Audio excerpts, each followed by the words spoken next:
Welcome to शीतस recipe. घरामध्ये कितीही छान पदार्थ बनवले तर काही पदार्थ मात्र मुलांना बाहेरचेच आवडतात। त्यातलाच एक पदार्थ म्हणजे पनीर फ्रँकी।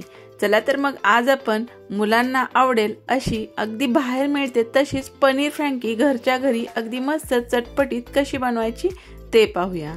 त्यासाठी प्रथम आपल्याला पीठ मळून घ्यायचं आहे। इथं गव्हाच्या पिठाऐवजी मी 1 वाटी मैदा पीठ घेतलेला आहे, कारण मुलांना अगदी बाहेर मिळते तशीच फ्रँकी करून द्यायची आहे। त्यामुळे 1 वाटी मैदा घेतलेला आहे, त्यामध्ये चवीनुसार मीठ टाकायचं, 1 चमचाभर तेल टाकून व्यवस्थित आपल्याला हे तेल छान मिसळून घ्यायचं आणि पाण्याच्या सहाय्याने आपण हे पीठ छान असं मळून घेतलेलं आहे। आपण पोळ्यांना पीठ मळतो त्याचप्रमाणे पीठ मळून घेतलं, त्यावर थोडंसं तेल लावून घ्यायचं आणि 5 ते 10 मिनिटं हे पीठ छान असं मुरत ठेवायचं। पीठ मुरत आहे तोपर्यंत आपण या पनीर मसाल्यासाठी लागणारा मसाला तयार करून घेऊया। त्यासाठी इथे मी 2 चमचे तेल घेतलेले आहे, त्यामध्ये आवडीनुसार लाल मिरची पावडर, धणेपूड, जिरेपूड, थोडीशी हळद, त्यानंतर चवीनुसार गरम मसाला, चवीनुसार थोडंसं मीठ, 1 चमचा आलं लसणाची पेस्ट, बारीक चिरलेली कोथिंबीर, त्यानंतर यामध्ये अर्धी वाटी आपल्याला दही टाकून घ्यायचं आहे। इथं फ्रेश दही वापरायचं आणि या दह्यामध्ये सर्व मसाले व्यवस्थित असे मिक्स करायचे आणि यामध्ये कांदा, टोमॅटो, शिमला मिरची अगदी उभे चिरून टाकलेले आहेत आणि पनीरचे तुकडे टाकलेले आहेत आणि व्यवस्थित हे मिक्स केलेलं आहे। हा व्हिडिओ काही कारणास्तव माझ्याकडून डिलीट झाला, त्यामुळे इथं मी ते दाखवू शकले नाही।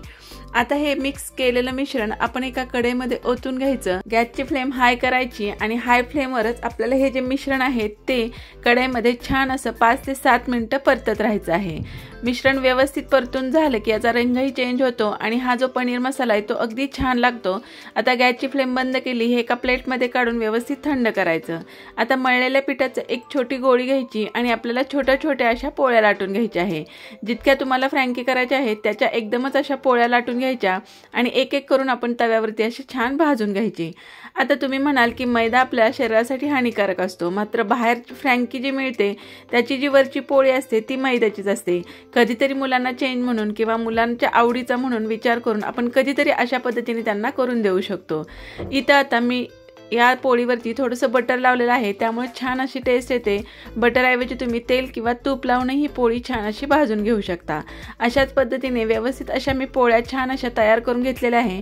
त्यातली एक पोळी घ्यायची, त्यावरती मेयोनीज, नंतरनं टोमॅटो केचप टाकून घ्यायचं। आवडीनुसार वेगवेगळे तुम्ही यावरती सॉसेस टाकू शकता। व्यवस्थित पसरून घ्यायचं। यावरती आपण तयार केलेला पनीर मसाला छान असा पसरून घ्यायचा। अगदी भरपूर हा मसाला टाकायचा, म्हणजे ही फ्रँकी आहे ती अगदी टेस्टी लागते। त्यानंतर यावरती बारीक चिरलेला कांदा टाकायचा, म्हणजे कांद्याचे काप टाकलेले आहेत, आवडत असेल तर कोबीही टाकू शकता। बारीक चिरलेली कोथिंबीर टाकायची, भरपूर असं चीज खिसून टाकायचं, वरून थोडंसं पुन्हा सॉस टाकायचा आणि मस्त असा याचा रोल करून मुलांना मस्त अशी घरच्या घरी छान फ्रँकी बनवून द्यायची। आपल्या भाषेमध्ये याला आपण साधा रोल म्हणू शकतो, पण मुलांच्या आवडीनुसार याला आपण नाव दिलेलं आहे मस्त अशी पनीर फ्रँकी। मस्त अशी आपली फ्रँकी तयार झालेली आहे। रेसिपी आवडली तर नक्की करून बघा, केल्यानंतर कमेंट करून कळवायला विसरू नका। व्हिडिओ आवडला तर लाईक करा, शेअर करा, चॅनलला सबस्क्राईब करा। पुन्हा भेटूया अशा छान मस्त रेसिपी सोबत। तोपर्यंत मस्त खा, आनंदी राहा। रेसिपी पाहिल्याबद्दल धन्यवाद।